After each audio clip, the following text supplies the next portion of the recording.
You ask Tiger to solve. This deals with linear equations with one unknown. The final result is k equals 7. Let's solve it step by step. Group all k terms on the left side of the equation. Add 9k to both sides. Group like terms.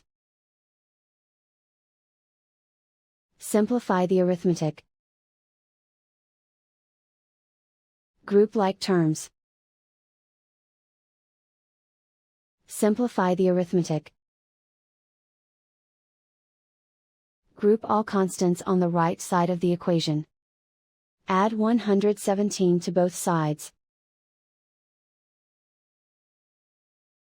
Simplify the arithmetic.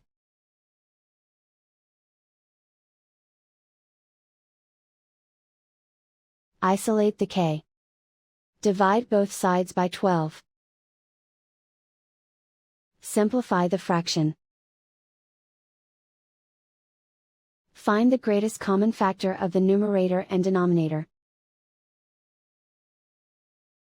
Factor out and cancel the greatest common factor.